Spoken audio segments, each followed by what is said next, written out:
Kita akan memulai serial kita ya dari sebuah buku yang bukan buku Kristen.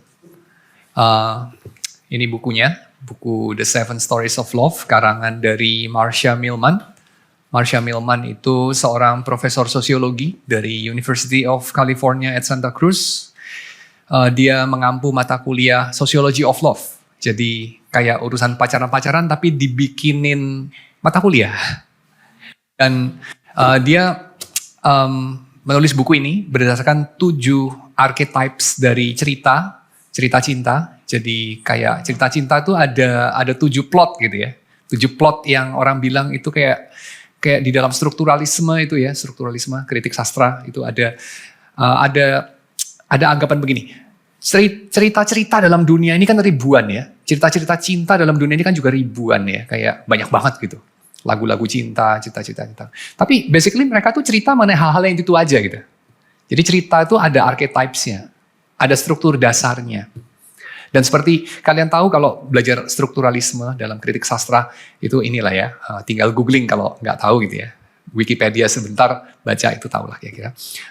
Dalam strukturalisme kita itu mengetahui bahwa cerita-cerita yang resonan dalam hidup kita itu tuh bercerita mengenai diri kita. Bercerita mengenai manusia, bercerita mengenai siapa kita. Jadi respon waktu kita baca cerita, dengar cerita, itu kan biasanya ada beberapa ya. Misalnya pertama kita langsung cari tahu kayak nggak boleh kayak begini nih. Ini nih ceritanya jelek nih, nggak Kristen nih, atau ini ceritanya Kristen banget nih, atau moral ceritanya begini bagus nih atau jelek, whatever. Tapi itu respon yang kayaknya nggak terlalu seru lah, cuman ya gitu doang gitu ya. Kayak kamu tahu, kamu nggak tahu, kamu setuju, kamu nggak setuju.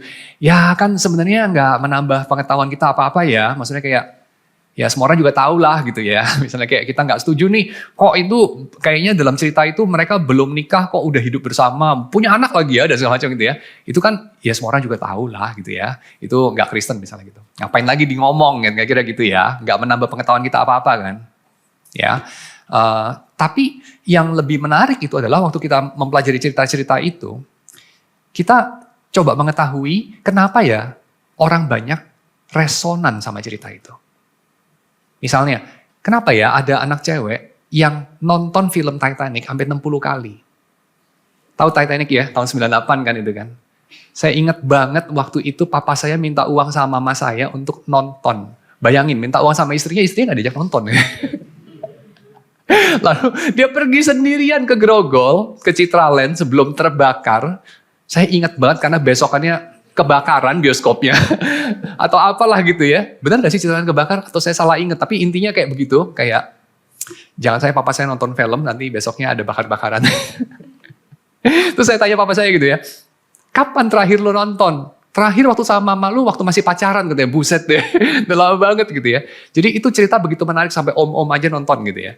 Sampai anak gadis ada yang nonton di Spanyol 60 kali film yang sama gitu. Jadi kan itu ya kita nggak ngomong mengenai filmnya mengajarkan moral yang bagus apa nggak bagus.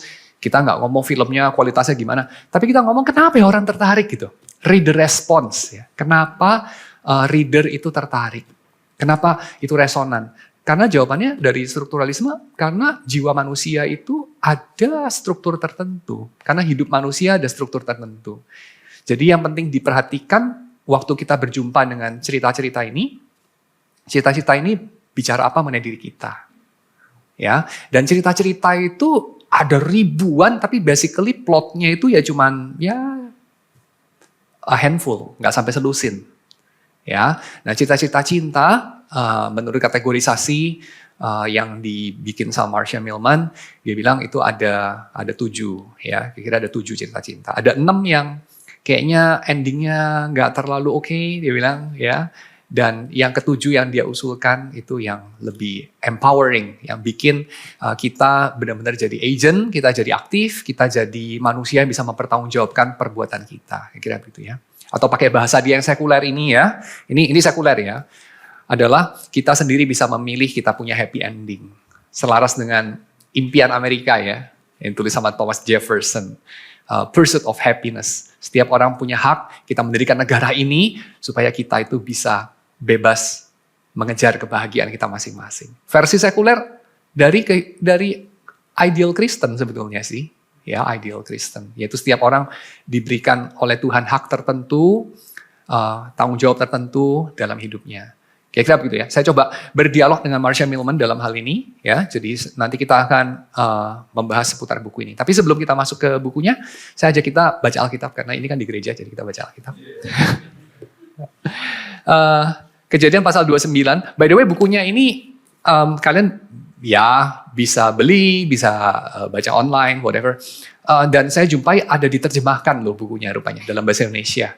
Ya, saya kemarin lihat di Tokopedia ada terjemahannya gitu. Ada orang jual terjemahannya. Cuma saya lupa sih penerbit mana yang terjemahin gitu. The Seven Stories of Love by Marcia Millman. Udah cukup lama sih bukunya, tahun 2000 berapa gitu ya kalau nggak salah, saya agak lupa ingat. 2001 ini buku, ya 2001. Terjemahannya ya sudah ada jadinya.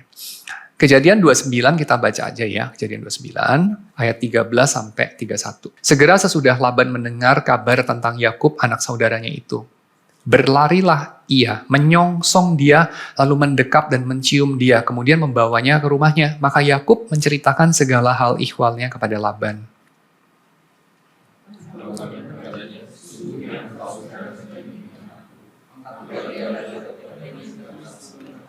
Kemudian berkatalah Laban kepada Yakub, masakan karena engkau adalah sanak saudaraku, engkau bekerja padaku dengan cuma-cuma. Katakanlah kepadaku apa yang patut menjadi upahmu.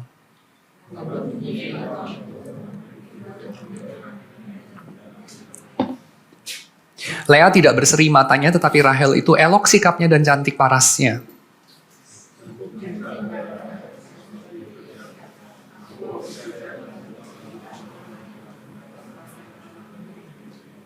Sahut Laban, lebih baiklah ia aku berikan kepadamu daripada kepada orang lain, maka tinggallah padaku.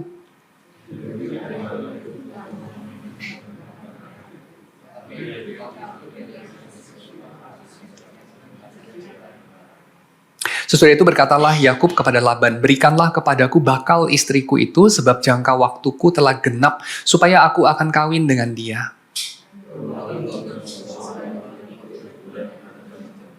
Tapi pada waktu malam diambilnyalah Lea anaknya, lalu dibawanya kepada Yakub, maka Yakub pun menghampiri dia.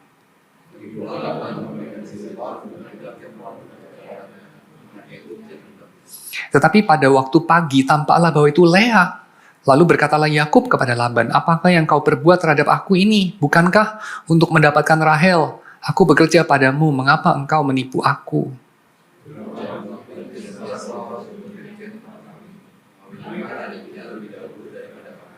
Genapilah dahulu 7 hari perkawinanmu dengan anakku ini. Kemudian anakku yang lain pun akan kuberikan kepadamu sebagai upah, asal engkau bekerja pula padaku 7 tahun lagi.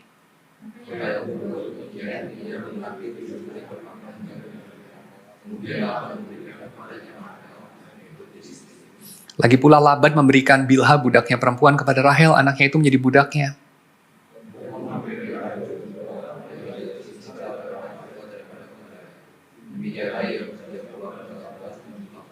Ketika Tuhan melihat bahwa Lea tidak dicintai, dibukanyalah kandungannya, tetapi Rahel mandul. Ini yang kita baca ini kan kedengaran atau ya kelihatan terasa ya, seperti kisah cinta ya.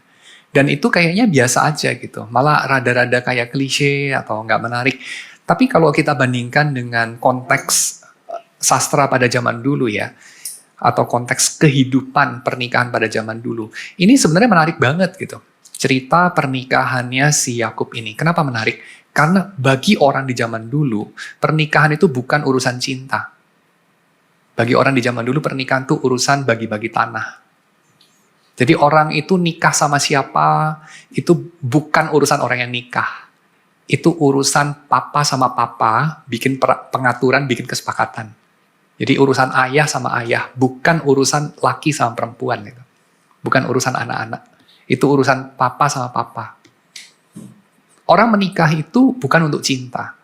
Tapi apakah berarti tidak ada tuh namanya cinta ya? Tidak ada namanya apa sih? Kayak ketertarikan laki-laki perempuan. Ada. Tapi itu gak ada hubungannya sama pernikahan. Mereka melakukannya di luar pernikahan. Ya, jadi pernikahan sama cinta itu dua hal yang disatukan, diekspektasikan sebagai sesuatu yang harus ada tuh. Nikah tuh ya karena cinta. Kalau nikah udah nggak ada cinta lagi ya diakhiri saja pernikahannya. Itu modern. Ya, itu modern. Bukan semua bangsa tuh kayak begitu. Bukan di segala zaman orang itu begitu. Itu modern. Dan modern itu kayak begitu dari mana? Salah satunya dari sumber-sumber Judeo-Kristen. Salah satunya dari cita-cita beginian. Jadi kita jangan normalisasi cita-cita begini seolah itu normal ya. Enggak, ini anomali. Kalau kita bandingkan dengan praktik di zaman dulu, nggak ada orang tuh nikah demi cinta gitu. Ya, orang tuh nikah bukan karena cinta gitu. Dan kalau nggak ada cinta dalam pernikahan ya memang begitu gitu. Habis lu harap apa gitu. Kayak mungkin di zaman sekarang kita itu punya yang namanya ekspektasi kerja itu untuk passion gitu ya. Kerja itu untuk apa itu? Aktualisasi diri gitu. Tapi sepanjang zaman tuh nggak gitu. Kerja itu ya kan harus gitu ya. Kalau bisa ya nggak kerja kan gitu aja kan. Kalau punya banyak orang yang kerja buat gue nggak usah kerja. Tapi orang zaman sekarang kan enggak gitu. Nah itu dari mana asalnya? Kerja itu untuk aktualisasi diri, untuk passion dan segala macam, panggilan dan semacam. Itu ya dari Judeo-Kristen punya sumber-sumber ya, cerita-cerita, pengajaran, praktik kayak gitu. Ya. Nah dalam hal ini mengenai pernikahan. Jadi cinta sama pernikahan, itu sesuatu yang dalam sastra Ibrani yang kita barusan baca, ini dikaitkan banget gitu. Ya, dalam pernikahan Yakub ya. Nah, saya nggak bahas lebih lanjut ya mengenai Yakub dan Rahel dan Lea ya, tapi kelihatannya kalau kita lihat di sini penting banget itu, sentral banget urusan Yakub itu cintanya kepada Rahel. Dia tidak mencintai Lea. Itu kayaknya seolah-olah penting banget. Tapi itu sebenarnya ya anomali ya, di zaman dulu nggak sepenting itu.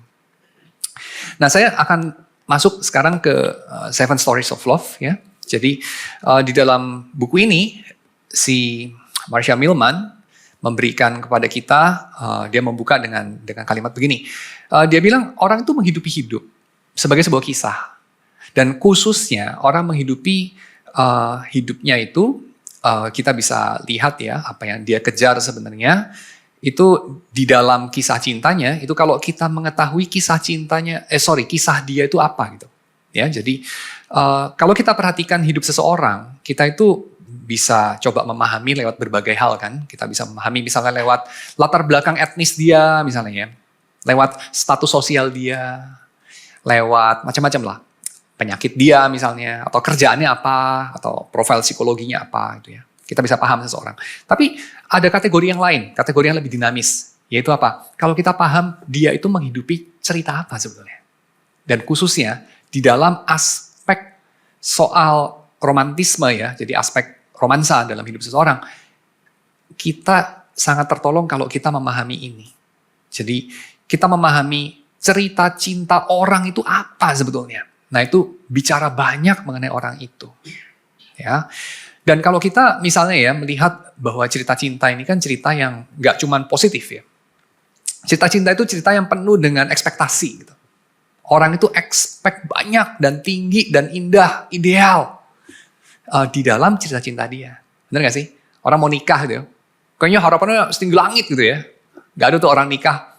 Wah gue nikah ya sama lu ya. Gue sih expect ya rata-rata orang tuh cerai pada tahun ke-8 misalnya gitu ya. Jadi kita siap-siap lah, kita mungkin beli asuransi aja gitu ya, asuransi cerai gitu ya, biar bisa di apalah gitu ya. Bisa mengambil keuntungan dari sana. Enggak lah, orang tuh gak realistis begitu lah kalau menikah itu. Orang itu menikah ya mikirnya yang muluk-muluk ya, kira-kira kan gitu ya.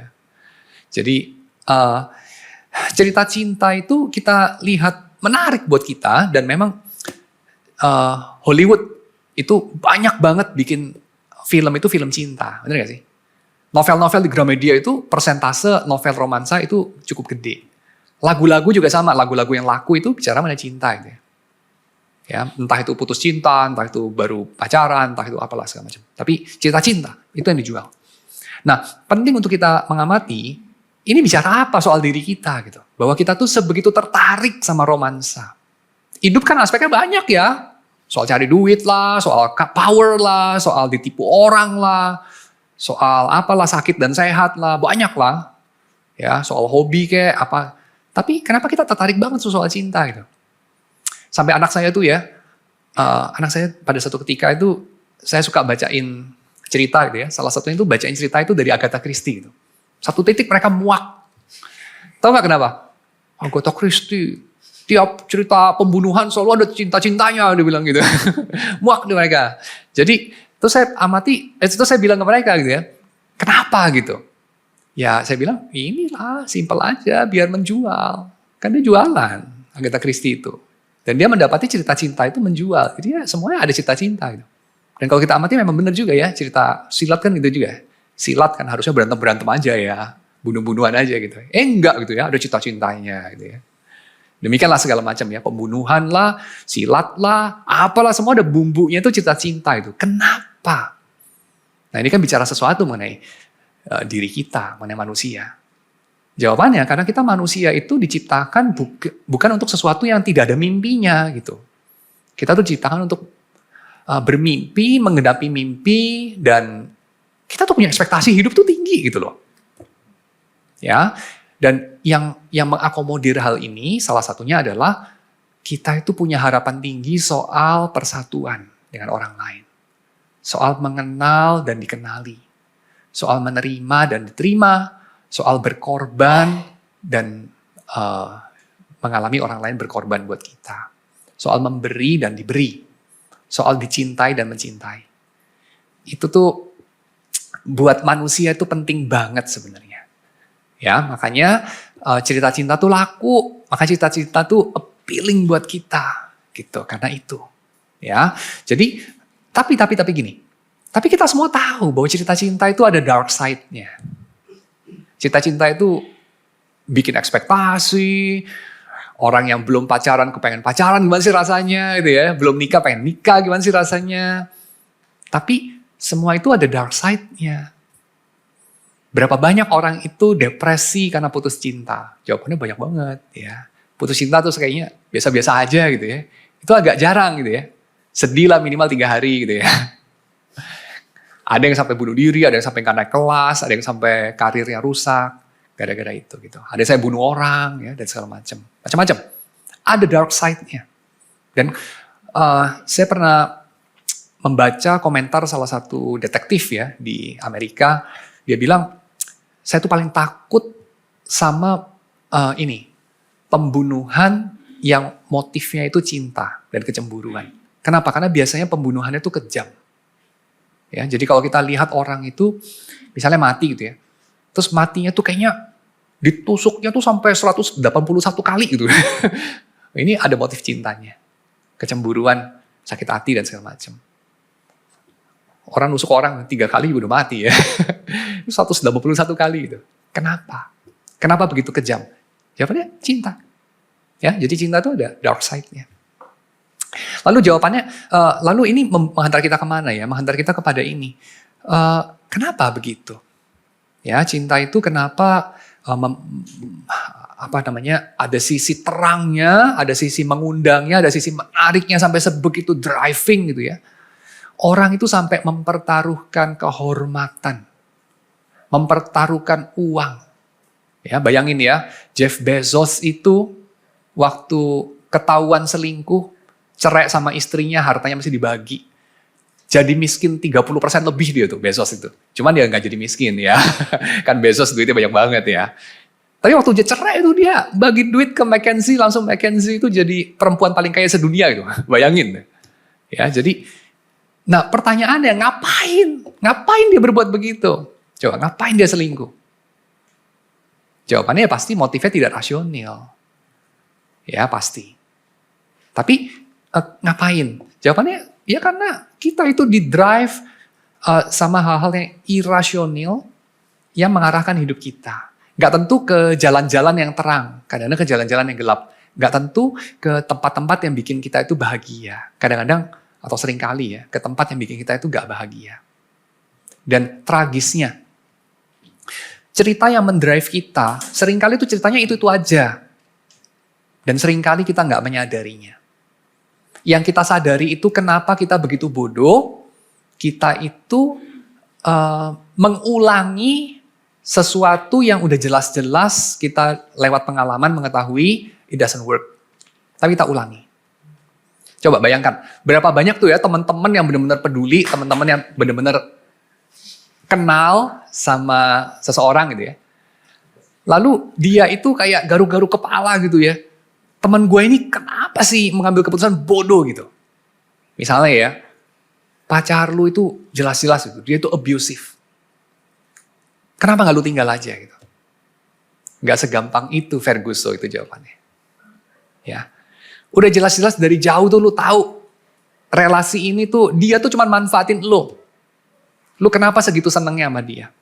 Lu gak bisa lihat ya, buta mata lu ya. Jawabannya iya, memang buta. Nah, hari ini kita pengen belajar bukan cuman klise-klise cinta membutakan ya, apalah, memabukkan. Enggak. Ya itu kita tahu. Tapi kita coba mempelajari kenapa. Sehingga kita bisa jadi sober.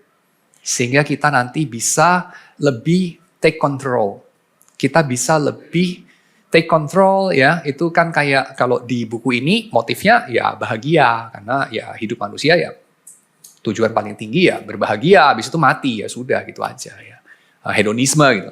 Tapi kan kita orang Kristen ya, jadi kita bagian itu kita kurang setuju lah. Bagian itu kita ganti.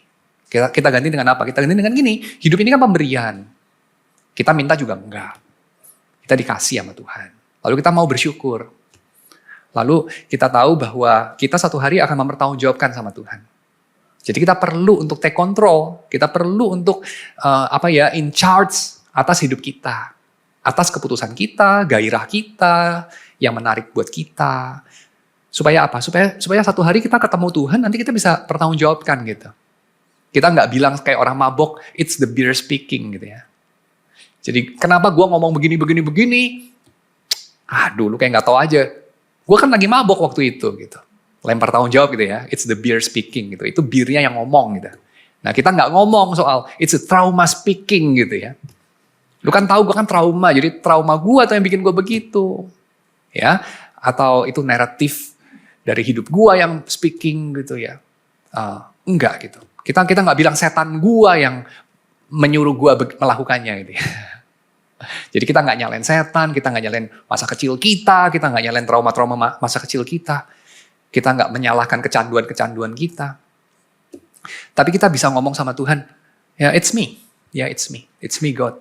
Gue yang memutuskan untuk jadian sama dia, gue yang memutuskan untuk stay, gue yang memutuskan untuk bayan lagi sama dia, gue yang memutuskan untuk nikah sama dia, gue yang memutuskan. Lalu Tuhan entah akan bilang keputusanmu bodoh gitu ya. Atau dia akan bilang, ya it's good, ya kamu adalah hambaku yang setia. Tapi it's you gitu. Dan kita owning gitu. Kita mengakui, mencoba untuk memilikinya bahwa itu yang melakukan itu kita gitu. Ya, nah itu baru kita bisa lakukan kalau kita memahami kisah kita, memahami kisah yang menghantar hidup kita.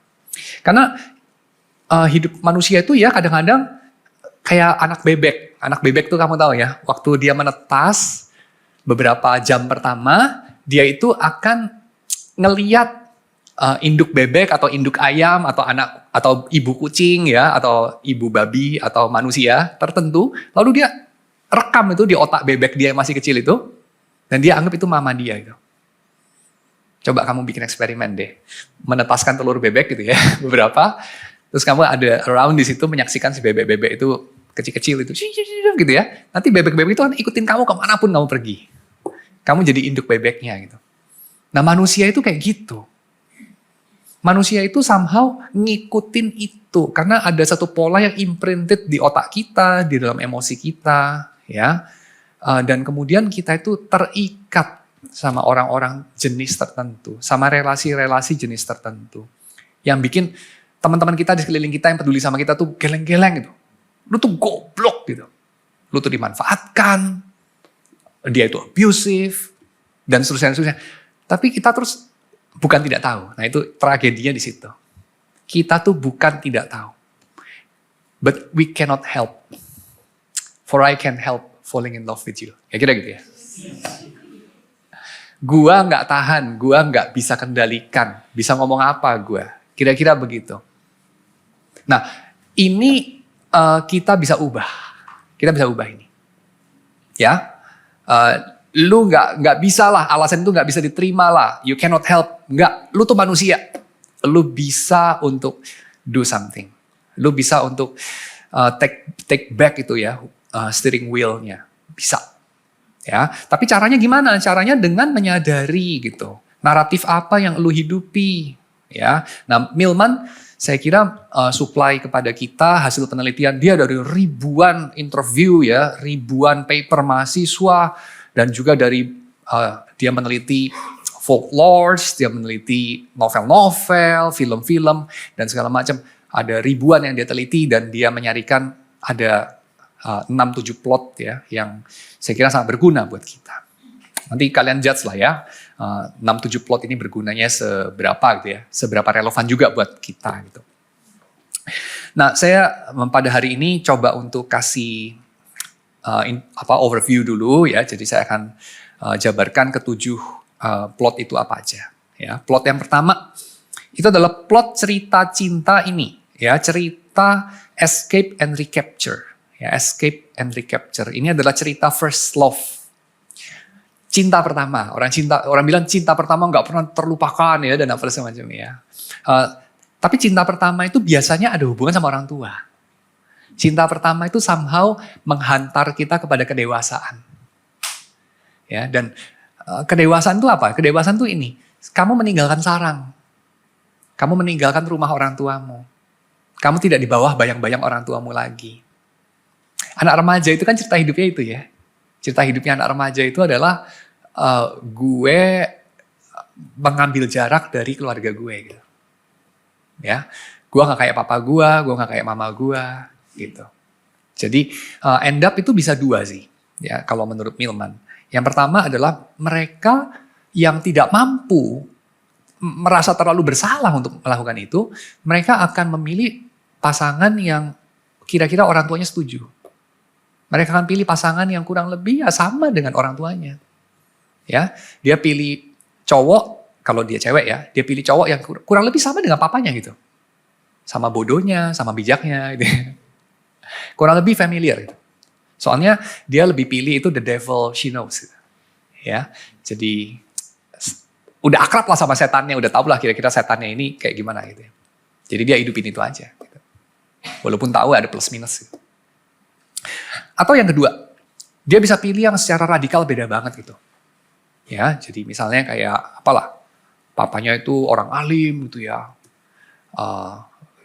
seorang penatua di gereja gitu kan. Musik dari kecil sampai dia remaja itu yang didengerin itu Bach ya, Brahms ya, Handel. Terus dia bawa pulang pacarnya naik Harley Davidson ya, atau tato gitu kan, lalu dengerinnya heavy metal, whatever. Kayak gitu-gitu ya. Itu apa namanya, cara yang orang lakukan untuk meninggalkan rumah. Meninggalkan rumah dengan kayak ya membangun rumah yang mirip dengan rumah dia gitu. Karena dia susah untuk mengatasi rasa bersalah meninggalkan orang tuanya gitu. Atau dia akan pilih sesuatu yang sama sekali berbeda, yang menarik buat dia dan dia tidak merasa bersalah. Ya, jadi bisa macam-macam. Dan itu nanti ada ending tertentu yang akan ketebak lah kira-kira endingnya. Ya, dan itu sesuatu yang biasanya orang lampaui. Makanya biasanya orang itu kalau punya pacar pertama, pacar kedua ya, itu kalau dia bisa bertumbuh, biasanya ya pacar keduanya atau yang berikut-berikutnya itu beda sama yang pertama. Beda banget biasanya. Kenapa? Karena dia bisa overcome. Ya, jadi cerita cintanya udah bergeser, udah bukan first love lagi, tapi sesuatu yang lain. Nah, sesuatu yang lain itu masih ada 6 yang lain ya. Saya langsung masuk pada tipe yang kedua. Tipe yang kedua itu Pygmalion. Pygmalion ini cerita juga sih, ya sebenarnya cerita Yunani klasik lah, cerita Pygmalion ya. Jadi coba di googling aja cerita Pygmalion itu kayak apa gitu ya. Nah, Pygmalion itu cerita mengenai seorang pematung yang bikin patung gitu ya. Lalu dia jatuh cinta sama patungnya, kira-kira gitulah. Ya, patungnya itu jadi manusia atau apalah semacam, terus dia jatuh cinta sama buatan tangannya gitu. Jadi orang yang biasanya ini stereotipnya itu adalah orang yang agak lebih tua, seorang mentor, seorang dosen gitu ya, dengan mahasiswanya atau dengan anak didiknya, kira-kira gitu. Ya, you are my creation gitu. Kamu adalah buatan tangan saya gitu. Saya membuat kamu dari lempung ya, sekarang jadi manusia gitu ya. Nah, lalu kemudian dia jatuh cinta sama bikinan tangan dia itu. Kira-kira begitu. Lalu yang dibikin itu ya, itu merasa kayak kagum awalnya gitu kan. Karena orang ini tahu segalanya, orang ini hebat, orang ini so powerful. Lalu dia pengen belajar dari orang ini. Semua dia pengen serap gitu. Ya, tapi biasanya endingnya juga ketebak sih. Waktu ilmunya habis, ya, waktu si murid ini melampaui gurunya. Nah, kemudian dia akan membuang gurunya, mendapatkan guru yang lebih hebat lagi. Ya kira begitu. Itu logical consequences-nya. Ya, dan si guru ini akan lihat muridnya sebagai murid sampai titik ilmunya udah nggak bisa turun lagi ya, dia sudah tidak mengagumkan lagi, ternyata gitu-gitu doang gitu ya. Dulu gue kagum karena gue masih tolol kayak gitu kan. Nah itu sampai titik itu terlampaui, kira-kira ya daya tariknya udah hilang gitu. Karena dia mulai melihat, murid gue sekarang sombong gitu ya, atau sekarang gue udah nggak menarik lagi buat dia atau apapun gitu. Ya. Jadi itu cerita Pygmalion. Nah cerita Pygmalion ini juga klasik ya. Nah terus cerita yang ketiga. Cerita yang ketiga itu obsessive love. Obsessive love itu ya cinta yang seringkali itu akarnya itu adalah ketakutan untuk dibuang. Ya, takut dibuang. Kamu pernah ini gak sih ngelihat kisah-kisah cinta seorang cowok yang ditolak, udah gitu dia bunuh ceweknya. Atau dia hancurkan masa depan ceweknya. Pernah ya? Itu lalu jadi stalker. Awalnya admire gitu ya. Secret admirer, tapi kemudian terus jadi stalker gitu. Terus lama-lama jadi kriminal gitu. Kita mungkin belakangan pernah dengar tuh cerita yang kayak apa itu, cowok yang cuman pernah dikasih uang 5.000 untuk jajan di kantin sama seorang cewek. Lalu dia merasa ceweknya itu bahaya banget gitu ya. Lalu kemudian dia jadi obses sama cewek itu, lalu dia kayak nembak cewek itu terus gak diterima gitu ya. Lalu kemudian sampai 8 tahun dia stalking itu cewek. Lalu terakhir dilaporin polisi ya. Kita pernah dengar itulah. Cerita-cerita kayak begitu. Ya. Lalu kita bertanya kenapa gitu. Kenapa? Kenapa ada cowok-cowok yang jadi stalker? Why? Ya. Jawabannya ya karena mereka menghidupi cerita tertentu. Cerita obsessive love gitu. Dan akar-akarnya pada apa? Biasanya ya pada masa kecil di mana mereka itu mengalami mereka merasa tidak aman karena mereka merasa takut dibuang sama orang tuanya. Ya, jadi mereka sebetulnya itu objek kemarahannya atau objek obsesinya itu bukan pacarnya atau mantannya, bukan. Tapi orang tuanya. Jadi permasalahannya itu pada masa kecilnya. Biasanya begitu. Ya, obsessive love. Plot yang lain adalah downstairs woman and the upstairs man. Jadi perempuan yang di bawah tangga dan laki-laki yang di atas tangga. Maksudnya itu apa? Maksudnya itu ini loh, hipergami. Pernah dengar hipergami kan ya? Hypergamy itu kayak lu nikah ke atas, nikah buat pansos gitu ya. Jadi kayak kamu just wanita cantik yang menang lomba foto model dari Estonia, lalu menikah dengan bisnismen Amerika yang mewarisi kerajaan bisnis dari papanya, lalu kemudian jadi bintang TV, lalu later on jadi presiden Amerika, kira gitu ya. Nah, kamu tahu lah ceritanya ya. Lalu ya itu downstairs woman and the upstairs man, ya. Dan cerita kayak begini kita bisa tebak endingnya bakal gimana, ya. Dan banyak orang yang menghidupi cerita kayak begini ya, kenapa mereka mengalami kayak udah putus ya, terus dapatnya hal yang sama lagi gitu, udah putus dapatnya hal yang sama lagi, mengulang-ulang cerita yang sama, ya. Nanti kita akan lihat juga kenapa gitu. Kalau ada cerita yang lain lagi itu ada cerita sacrifice, ya. Ini plot sacrifice. Sacrifice itu biasanya adalah kamu end up dengan orang yang sebetulnya kamu tidak puas. Orang yang kamu tidak pilih. Orang yang sebetulnya kamu tuh gak suka-suka banget sama dia gitu. Ya.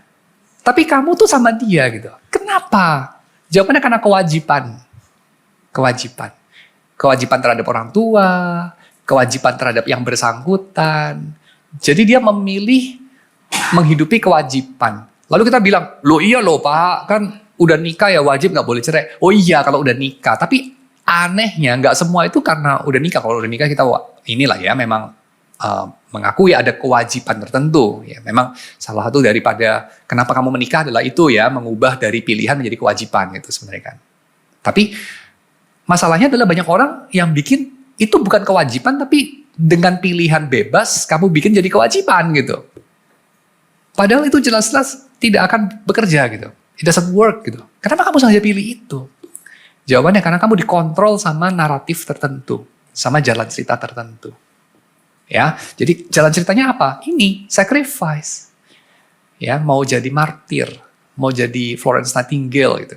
Kenapa? Karena merasa bersalah jika bahagia. Ya, merasa bersalah kalau merasa terlalu egois gitu. Kalau tidak berkorban. Jadi sebenarnya kamu tuh punya impuls untuk berkorban. Kira-kira begitu. Lebih daripada sebenarnya mengasihi orang lain. Tapi tentu dalam otak kita ini yang terregister adalah yang mulia-mulia kan. Yang bagus-bagus ya. Kita kan cenderung pengen lihat diri sendiri tuh sehat, bagus gitu ya. Kalau hal-hal yang memalukan, hal-hal yang irasional kan kita nggak mau lah kita kayak begitu. Jadi biasanya kita nggak register itu ya di otak kita. Tapi itu mengontrol kita, ya. Jadi ada semacam rasa bersalah yang membuat kita mengorbankan diri sendiri, ya. Lalu plot yang lain itu adalah cerita rescue, cerita penyelamatan. Kamu pernah nggak sih ketemu orang yang terikat sama orang yang lemah, sama orang yang bermasalah? Ya, biasanya cewek-cewek terikat sama cowok-cowok yang kecanduan judi, gitu ya, atau cowok-cowok yang suka minum-minum atau narkoba. Lalu kita bilang kayak, lu tuh cari penyakit ngapain sih? Gitu. Ya, atau cowok-cowok yang terikat sama cewek yang ya punya penyakitnya sendiri yang lain. Tapi biasanya itu rescue itu biasanya cewek sih. Nah itu kenapa? Ya sebenarnya apa yang dicari? Nah jawabannya again karena kita menghidupi satu controlling naratif tertentu gitu. Kita dikendalikan oleh naratif tertentu. Nah naratif apa ya? Plot apa? Jawabannya adalah plot. Kita mau jadi pahlawan yang menyelamatkan gitu. Nah kalau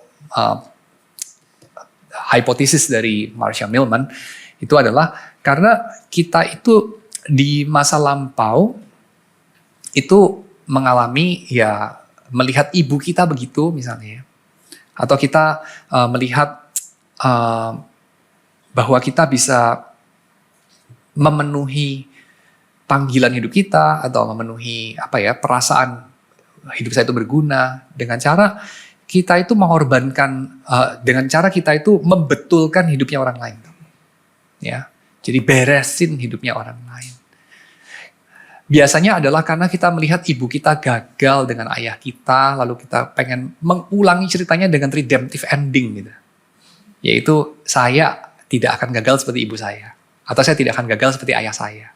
Saya akan sukses. Ya, dia bisa gagal, tapi saya tidak. Saya akan sukses. Kali ini saya akan sukses. Ya.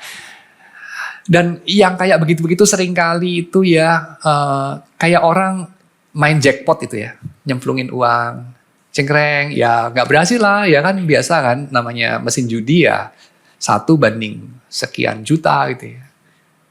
Sampai keluar duitnya banyak jackpot itu kan ya chances-nya kecil banget gitu ya, semua orang tahu itu. Tapi dia nggak bisa mencegah dirinya untuk nyemplungin 1 demi 1 koin itu ya. Gambaran stereotipnya itu kayak orang di Las Vegas yang ibu-ibu atau bapak-bapak paruh baya yang tidak menarik, yang depresi mukanya dengan sekantong kresek duit logam, cemplungin dengan muka depresi berjam-jam begitu. Cekrek sampai duitnya habis terus pulang. Ya. Seperti itu yang kita lakukan berulang-ulang dengan cerita cinta kita yang plotnya baik itu first love maupun Pygmalion maupun obsessive love maupun downstairs woman and the upstairs man atau sacrifice atau rescue. Ya. Dan yang terakhir ini cerita postponement and avoidance. Nah, postponement and avoidance itu cerita kayak begini. Mungkin kita pernah lihat cerita-cerita kayak dulu itu ada cerita X-Files kalau tidak salah ya. Yang mana jagoannya ada 2 cewek cowok, lalu kayak di sepanjang serial film yang sudah bertahun-tahun itu kayak mereka itu pacaran gak sih gitu ya. Kayaknya mereka cuma temenan doang gitu ya. Tapi sampai di akhir film kayak nggak pernah jelas mereka itu pacaran apa enggak sebenarnya. Ya, kayak hubungan tanpa status. Ya, friend zone gitu ya. Friend zone sampai udah puluhan tahun. Nah, ini juga menarik. Jadi ini juga seringkali ada apa ya? Ini juga bagian dari controlling naratif gitu. Salah satu jenis dari controlling naratif. Yaitu kita itu merasa kita akan forever young ya, dan ada sebuah film judulnya Forever Young dan ceritanya kurang lebih itu. Tapi kita tahu kita tidak akan forever young. Ya, kita tahu bahwa waktu jalan terus. Jadi postponement dari komitmen itu ya deadline itu akan makin mendekat kira-kira gitu. Dan deadline-nya itu adalah umur. Kira-kira itu ya. Biasanya orang yang pacaran sampai udah 10 tahun lebih biasanya itu ceritanya itu controlling naratifnya ya. Jadi postponement and avoidance. Dan cita-cita ini menarik buat kita karena apa? Karena memang menceritakan soal diri kita. Nah, naratif kamu yang mana? Naratif kamu bisa lebih dari satu.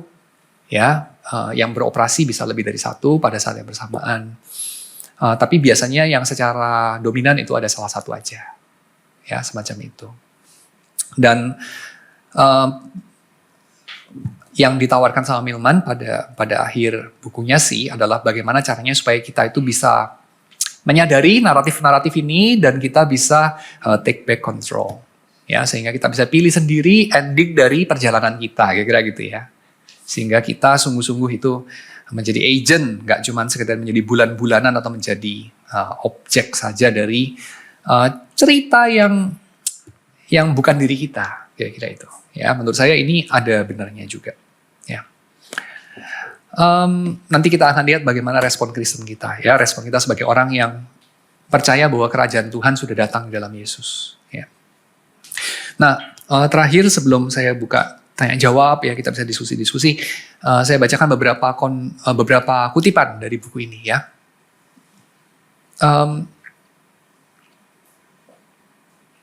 Dia katakan, in the end, finding the courage to love is more likely to give us a feeling of immortality because it makes us feel connected, and through that connection, we will always live on in the people we have loved. Jadi, courage to love itu panggilannya, dan courage to love itu seperti juga Erich Fromm yang kemarin kita bahas ya, The Art of Loving. Cinta itu jawaban dari problem eksistensi manusia. Eksistensi manusia itu salah satu problemnya adalah alienasi ya. Kita merasa terasing, kita merasa tidak punya rumah ya, homeless gitu. Kita merasa tidak ada connection. Tapi dan jawabannya apa? Jawabannya adalah cinta. Tapi cinta itu berat ya. Cinta itu sesuatu yang tidak otomatis, bukan second nature. Cinta itu sesuatu yang perlu disiplin, perlu untuk kita latih, kita berkorban, invest waktu dan tenaga dan perhatian untuk itu ya. Kita bisa invest untuk main piano gitu ya, untuk kesehatan, untuk olahraga, untuk uang, untuk karir. Tapi kita jarang invest untuk cinta. Kita mengharapkan itu just happen gitu ya. Kita menunggu kapan cinta terjadi ya, menunggu kapan cinta menimpa. Kita berharap hari kita jatuh cinta, terus kayak pangeran berkuda putih akan membebaskan saya dari penjara kesendirian saya gitu. Ya, akhirnya ada orang yang mengerti saya, ada orang yang bisa mengapresiasi saya, ada orang yang bisa membawa saya keluar dari jurang kesengsaraan ini gitu. Tapi kata Erich Fromm ya itu mimpi ya, itu wishful thinking. Kita itu diberikan tanggung jawab untuk melatih diri mencintai. Cinta itu perlu untuk dilatih dengan disiplin seperti olahraga, seperti kesehatan, diperoleh dengan usaha. Ya. Tapi kita memang bukan tidak ada modal ya, kita ada modal, yaitu apa? Tuhan mencintai kita. Tuhan mencintai kita, kita diberikan Roh Kudus untuk kita mengakui bahwa Tuhan mencintai kita. Tapi modal itu perlu dikembangkan. Ya, perlu di-exercise. Nah, itu kira-kira, ya.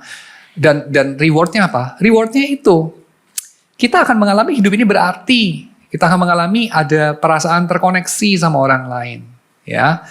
Dan ada kehidupan kita dalam kehidupan orang lain dalam kehidupan kita. Itu orang Kristen punya labelnya. Labelnya namanya adalah persekutuan. Persekutuan itu tidak just happen ya. Persekutuan itu perlu diusahakan.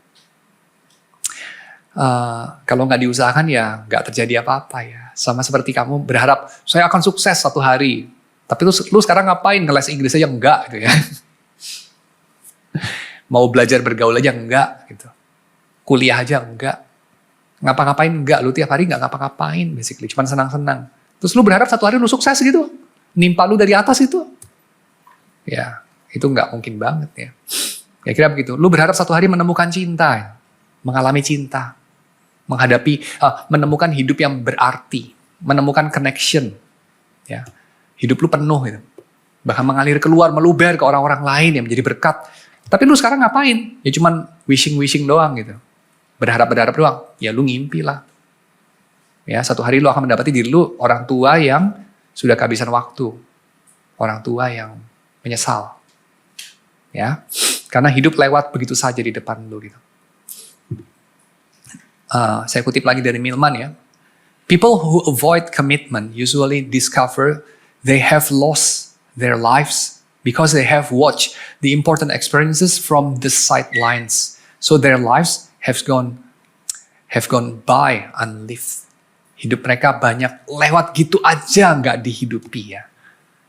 Nah itu kenapa? Karena kita takut komitmen. Karena kita kayak ya punya anggapan yang irasional bahwa kalau kita tidak mengikat diri kepada sesuatu, tidak berkomitmen terhadap sesuatu, maka pilihan tetap terbuka.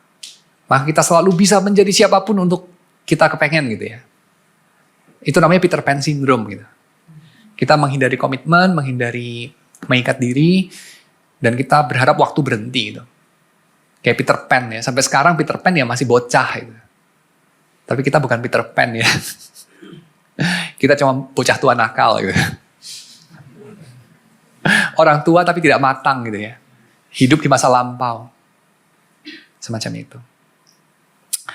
Our love stories are based on deeply formative experiences, so we cannot always change them any more than we can erase our past. Our story is part of who we are.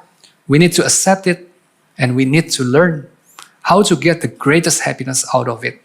Ya, ya ini hedonisme lah ya.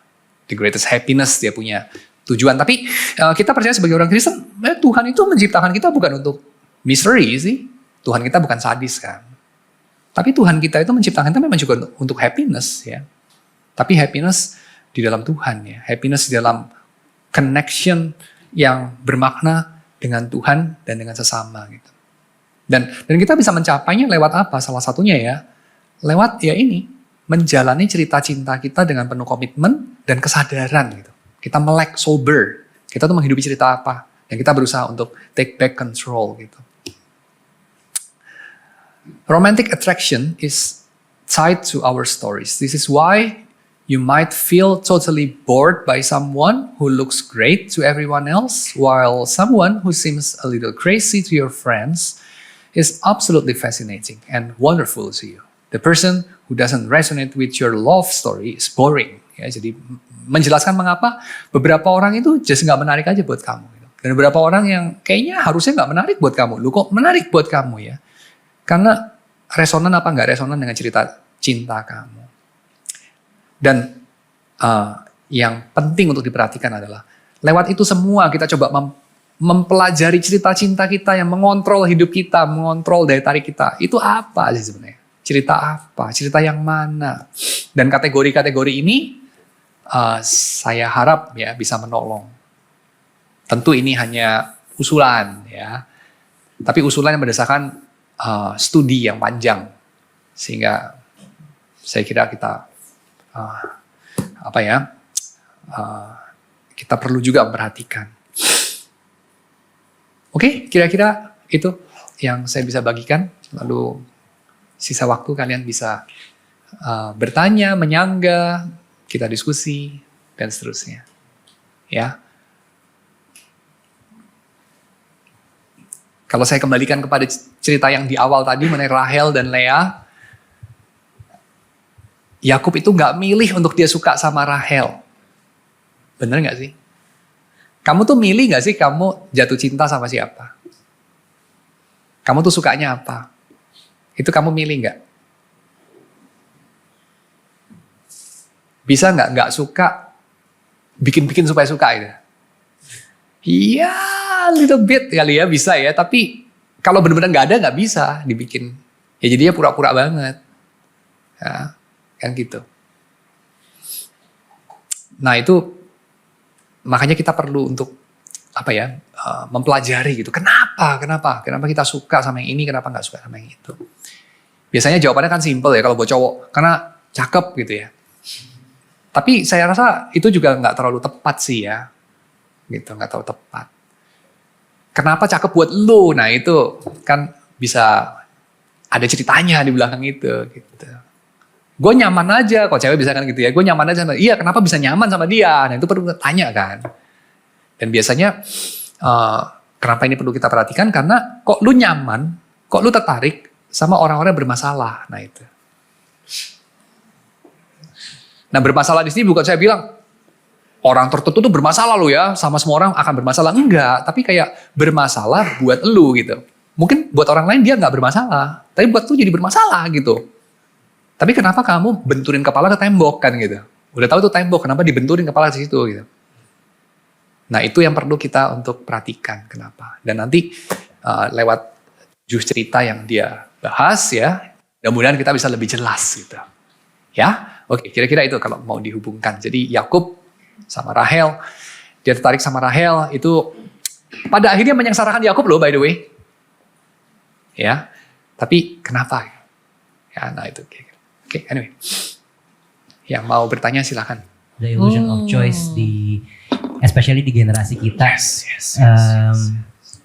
I think aku juga victim of it juga sih. Gak tau victim atau ini juga perpetrator juga. Cuma maksudnya the illusion of choice meaning kita bisa swipe left, swipe right. Tergantung keputusan kita. Di-explore isinya cewek-cewek cakep. Tapi itu bukan realita gitu. Mungkin bisa. Apakah itu maksudnya emang itu malah sebenarnya memampukan kita untuk memilih lebih baik? Paradox of choice dari Barry Schwartz misalnya gitu ya. Barry Schwartz itu pernah cerita mengenai 27 tahun yang lalu saya beli celana jeans saya, dia bilang. Pilihannya cuma satu, warnanya juga cuma satu, namanya celana jeans ya begitu warnanya gitu ya. Dan bentuknya dan apanya cuma beda ukuran aja gitu. Waktu saya beli setelah celana jeans saya itu rusak, dia bilang. Saya beli lagi ke toko. Dia nanya, lu mau yang semi wash, yang full wash, yang apa, yang jenis jeansnya ini. Wah gila ribuan, dia bilang banyak banget.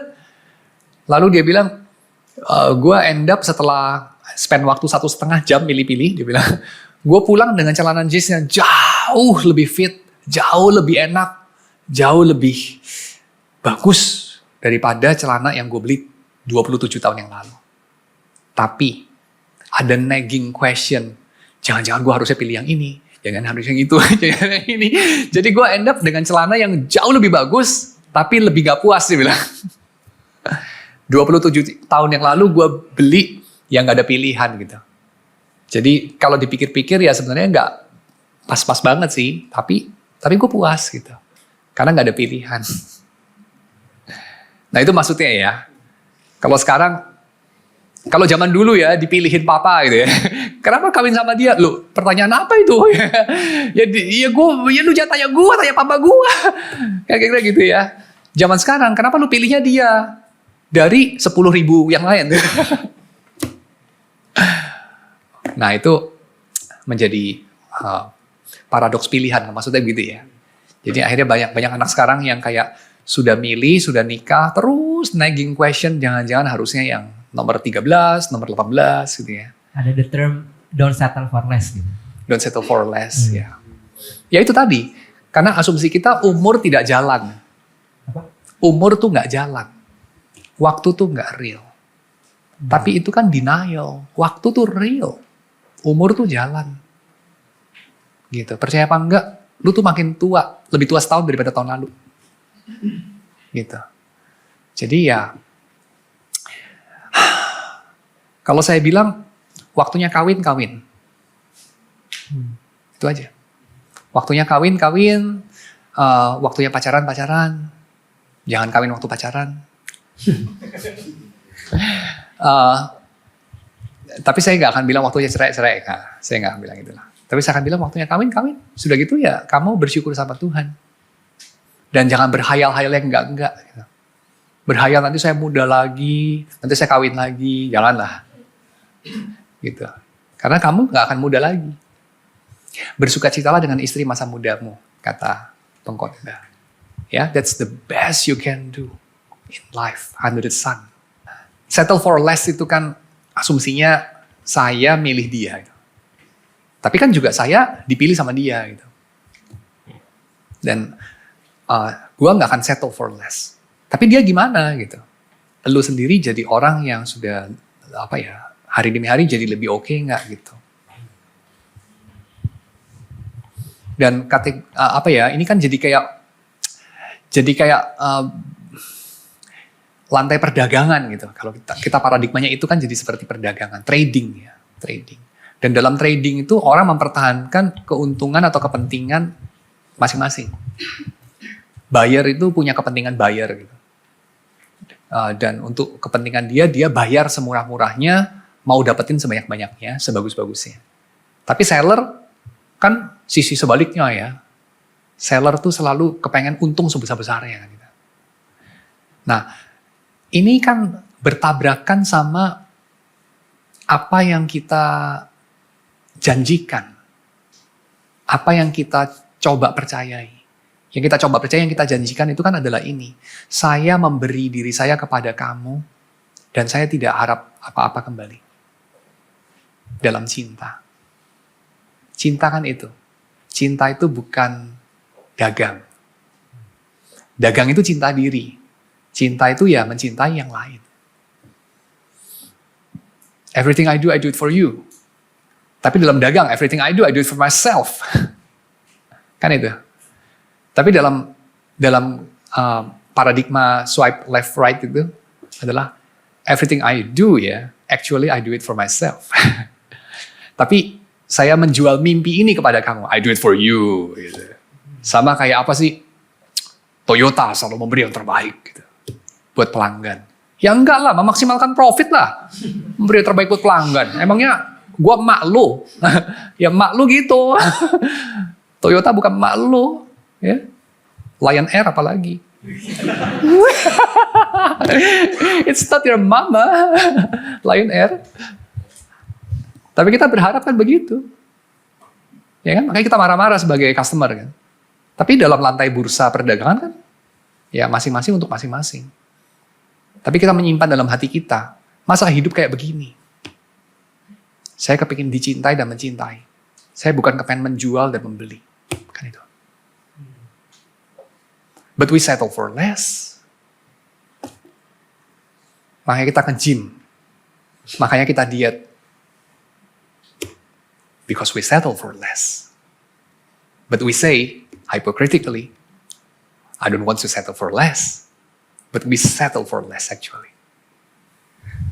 Tadi kan dibahas don't settle for less gitu ya.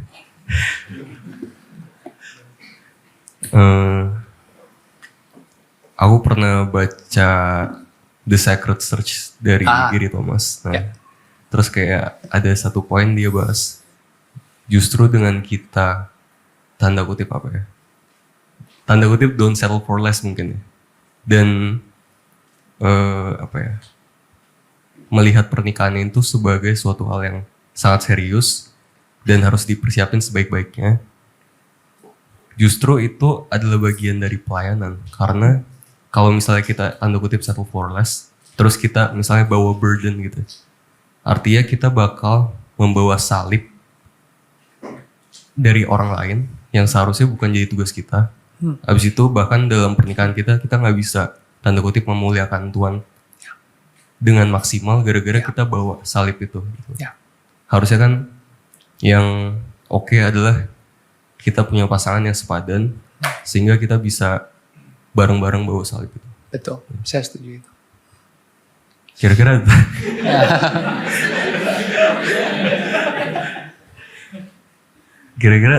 ada tanggapan, kan kayak semacam paradoks gitu sama poin yang sebelumnya gitu.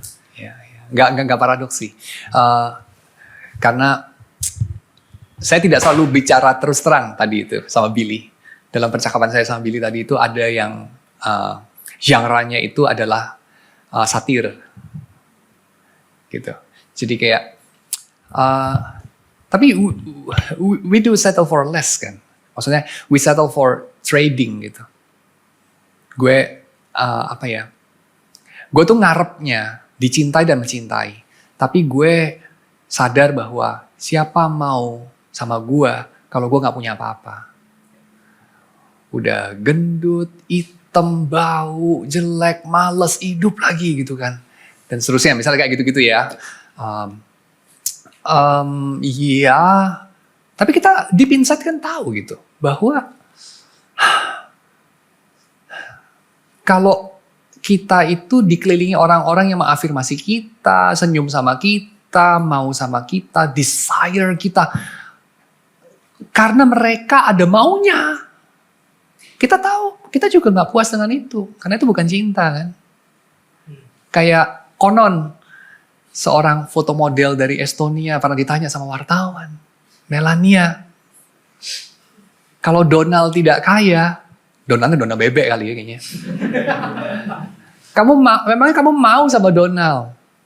Si foto model ini otaknya kurang, otaknya tidak kosong juga ya. Dia bilang begini, kalau saya tidak cantik, memangnya Donald mau sama saya? Wow, eye-opening banget. That's the cruel reality kan. Tiap kita berdagang. Saya punya ini, kamu punya apa? Kita pertukarkan di pasar perjodohan kan gitu. And we settle for less. Tapi kita ini kan orang-orang yang percaya kerajaan Allah sudah datang dalam Yesus. We know better. We know better kan. Kita manusia itu bisa punya dasar untuk berharap. Bukan ngarep ya, tapi berharap. Bukan wishful thinking, tapi hoping gitu. Kita bisa berharap bahwa Roh Kudus itu bisa merubah orang. Kita berharap Roh Kudus bisa merubah diri kita. Kita berharap ada realitas kerajaan Allah memang terjadi secara real. Bukan sindiran, bukan satir, bukan sarkas. Tapi beneran terjadi. Real love, true love itu ada. Agak jarang sih. Tapi ada. Kita bisa melakukannya. Ketika kita berkomitmen untuk melakukannya, kita mendapati, kok bisa juga ya ternyata. Gak sempurna sih, tapi bisa loh. Ada cicipannya loh. Kira-kira mungkin itu. Dan di situ saya setuju bahwa ada salib yang mungkin bukan bagian kita. Dan kita pikul salib itu ya, kita ajakin anak orang untuk ikutan pikul salib itu lagi ya. Hanya karena keegoisan kita. Keegoisan kita yang membuat kita punya delusi, punya halusinasi, bahwa kita akan bisa mengatasi masalah itu, dan seterusnya. Padahal mungkin enggak. Kita cuma pengen jadi martir aja. Kita pengen jadi superhero, dan macam-macam gitu. Dan kita kurang berani mengakui sebenarnya itu controlling naratif kita yang kita menyerahkan diri pada controlling naratif itu, kita kemudian mengatakan, oh tapi ini saya lakukan sebagai cinta, ya saya lakukan ini karena saya mau meneladani Yesus berkorban, gitu. Apalagi itu ditambah-tambah nikah tuh nggak harus bahagia, ya dan semacam. Iya sih, tapi lu ngajakin orang lain sengsara gitu. Jadi saya kira kayak, ya betul, memang kebahagiaan itu bukan kebahagiaan dalam arti mencari kebahagiaan bagi diri sendiri ya. Itu bukan tujuan hidup manusia Kristen, juga bukan tujuan pernikahan yang baik. Karena bahagia itu quite relatif sebenarnya kalau diartikan sedangkal itu. Tapi ketika kita menjalani kehidupan di dalam Tuhan, mentaati Tuhan, Tuhan tuh mengisi hidup kita dengan kegembiraan tuh. Dengan overflowing joy. Dan hidup kita fruitful. Dan hidup kita tidak stuck. Hidup kita bukan kayak secara frustrasi tinggal tunggu mati. Bukan. Kita bertumbuh, berkembang. Gitu. Dan orang lain jadi versi yang lebih baik tahun ini dibanding tahun lalu. Waktu udah sama-sama kita. Gitu. Jadi saya setuju. Kalau kita evaluasi, lalu kemudian kita lihat kenyataannya dari kita buka kuping ya orang-orang sekeliling kita ngomong juga bahwa ya lu sama dia sih sebenarnya tahun ini sama tahun lalu lebih parah tahun ini gitu ya. Jadi kayak kalian tuh saling menghancurkan, kalian tuh ya pokoknya hidupnya makin kurang ucapan syukur lah gitu hari demi hari. Ya saya rasa ya, walaupun rasanya seperti I cannot live without you, tapi you should live without her. Kayaknya, gitu kira-kira. Pak, tadi saya dengar sesuatu di kalimat konklusi. Di satu sisi dibilang, dan subtitle bukunya juga bilang, choose your happy ending. Yes. Dan itu kan bahasa kontrol. Ya. Di sisi lain, tadi di kesimpulan juga ada ngomong resonance. Ya. Dan resonance itu kan ada aspek nggak bisa dikontrol. Yes. Jatuh cinta, Yes. nggak bisa dipaksain lah intinya gitu. Ya. Ya. Seperti ada tension antara take back, control, sama resonance. Yes. Jadi saya penasaran kisah sukses apa sih yang Marcia Milman ini tawarin pada akhirnya gitu. Seperti apa yang take back control itu? Ya. Take back control itu kira-kira begini. Saya menyadari kekuatan-kekuatan apa saja yang mendorong saya, menarik saya. Misalnya kayak trauma masa lalu saya, keadaan-keadaan dalam rumah tangga orang tua saya, status sosial saya sekarang, whatever lah. Kita menyadari faktor-faktor apa saja yang berperan, dan kita bisa memilah apakah itu faktor-faktor eksternal, ataukah itu memang keputusan kita. Lalu kemudian, sebagai orang sekuler ya, tentu dia opt kepada kita harus achieve diri kita itu yang lebih banyak berpengaruh dalam pengambilan keputusan kita. Sehingga it's you living gitu ya. Bukan it's your past gitu. Atau whatever gitu. It's your family, family stories, whatever gitu, your trauma, tapi it's you gitu. Nah itu dalam hal itu take back control-nya. Lalu kalau kaitannya sama resonansi, ya benar resonansi itu kita nggak bisa pilih ya, kayak gitar kan, terus ada satu bunyi apa, terus dia resonan di frekuensi itu, bunyi yang lain dia nggak resonan. Itu kan si gitarnya nggak bisa pilih gitu. Itu luthiernya yang bikin gitar itu yang milih gitu. Gitarnya ukurannya berapa, frekuensi resonansinya berapa. Gitu. Nah, resonansi itu terjadi pada saat kita melihat narasi yang mana, naratif yang mana, itu ngaruh ke kita. Gitu.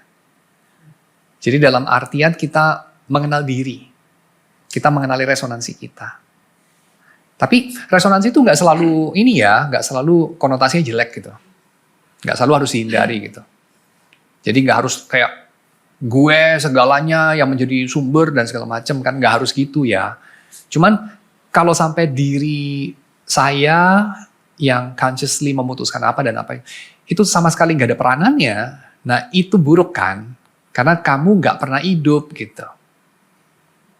Kamu tuh cuma jadi cangkang. Dalam hidup ini tuh cuma jadi cangkang gitu. Jadi apa? Jadi robot, tapi programnya dari orang lain, dari masa lampau, dari orang tua, dari harapan masyarakat, dari ideologi, dari iklan. Kayak gitu-gitu. Nah, dengan mengenali narasi-narasi itu, bagaimana dia beroperasi dalam diri kita, kita mengenali, oh ini ternyata dari luar gitu ya, di industri dari luar.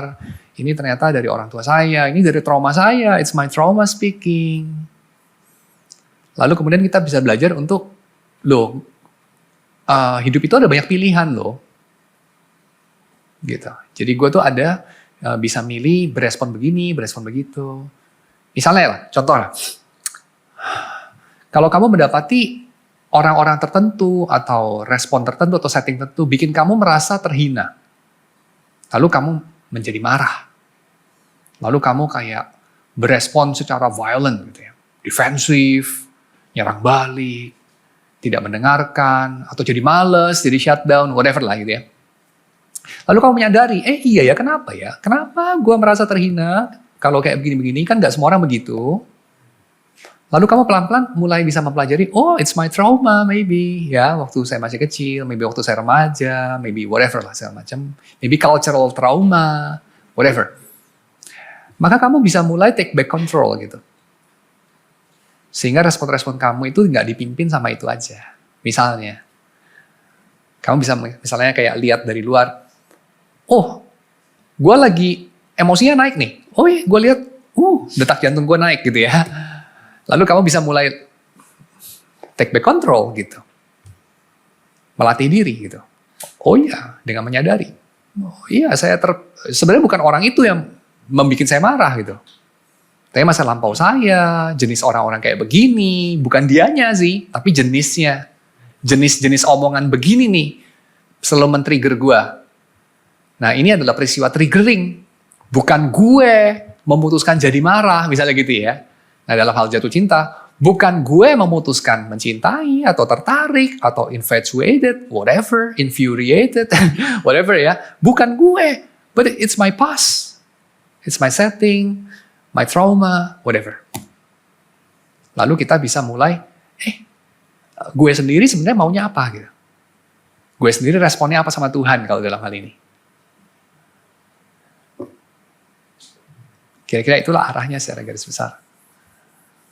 Ya. Dan dalam hidup ini, kalau pakai paradigma musik, let's swing gitu, kira-kira. Jadi nggak benar-benar ketat cuma dari partitur, karena Tuhan juga nggak kasih kita partitur gitu ya. Tapi bukan berarti nggak ada partiturnya. Tapi kita perlu saling mendengarkan. So let's swing gitu. Jam session aja gitu. So ada ruang untuk improvisasi dan seterusnya. Spontanitas. Tapi ada lagunya juga. Gimana tanggapan Bapak tentang, kan tadi ada Bapak ada ngomong tentang kita punya keinginan untuk mencintai dan ingin dicintai gitu kan. Tapi kayaknya ada problem fundamental manusia gitu, kayak alienasi dan lain-lain. Ya. Gimana tanggapan Bapak tentang Schopenhauer bilang yang hedgehog paradox? Oh iya. Jadi hedgehog itu kan kayak durinya banyak gitu ya. Jadi dia itu pengen disentuh, pengen dipeluk. Tapi kalau orang peluk ya saling menusuk gitu ya. Maksudnya hedgehog yang satu dengan yang lain saling menusuk. Ya. Jadi mereka nggak bisa berdekatan. Kant juga ada ngomong soal manusia itu satu sama lain itu menginginkan itu kebersamaan, ya, menginginkan itu persekutuan yang hangat. Tapi manusia lain itu justru menjadi problemnya gitu. Jadi ada satu kebersamaan yang tidak nyaman ya kira begitulah. Nggak sama orang lain, kepingin sama orang lain, waktu sama orang lain, kepingin sendirian kayak kira gitu. Ya jadi ada tension itulah selalu. Nah. Tanggapan saya apa? Tanggapan saya ya itu mencerminkan siapa diri manusia. Kita itu adalah makhluk yang membutuhkan persekutuan, obviously. Orang introvert aja itu butuh teman. Tapi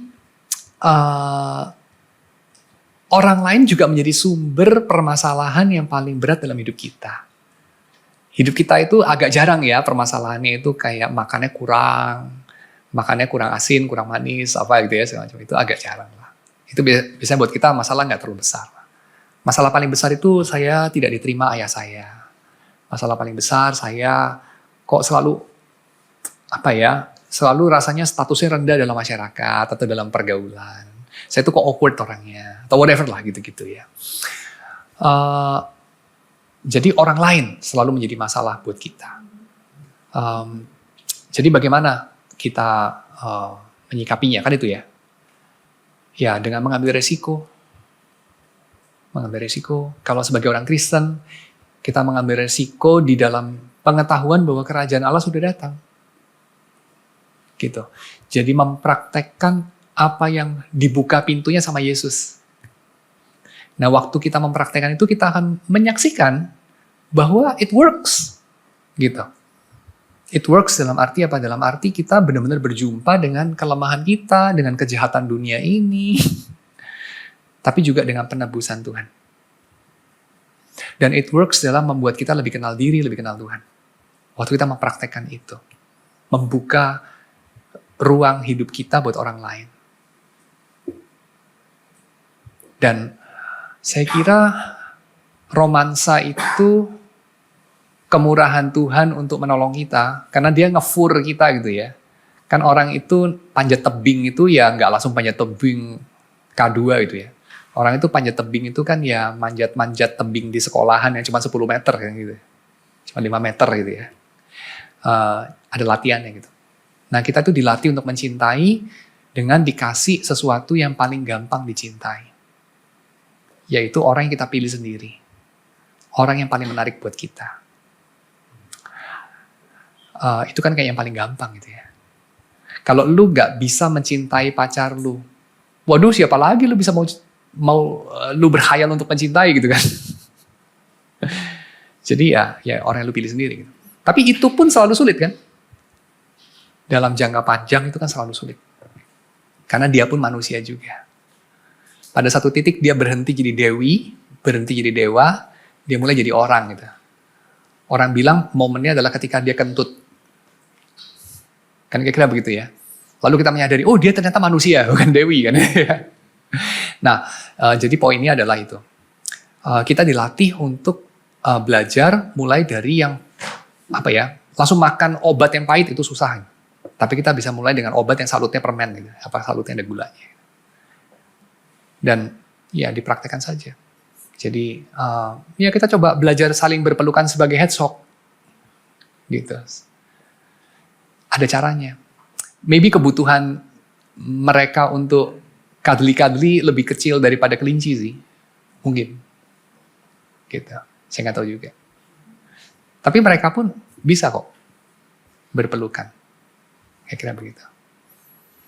Mungkin dengan banyak-banyak mengampuni kali ya. Menerima. Yang nggak bisa diubah. Kira-kira gitu. Tuhan untuk apa yang boleh kami nikmati hari ini. Kami bersyukur untuk puji-pujian kami. Kami bersyukur juga untuk kesempatan kami boleh berdoa kepada Tuhan dan Kau mendengarkan kami. Kami bersyukur juga untuk kesempatan kami boleh mendengarkan paparan firman Tuhan, perenungan singkat, dan juga kami bersyukur untuk apa yang boleh kami kumpulkan sebagai persembahan di hadapan Tuhan. Kami menyerahkan sisa waktu kami dalam diskusi kami, kiranya Engkau yang juga beserta di dalamnya, sehingga kami ini boleh saling terbuka, kami ini boleh menemukan sahabat di dalam lingkaran ini, dan kami boleh menemukan hal-hal yang berharga yang lain yang Kau sediakan di sekeliling kami. Terima kasih Tuhan, dalam nama Yesus kami berdoa.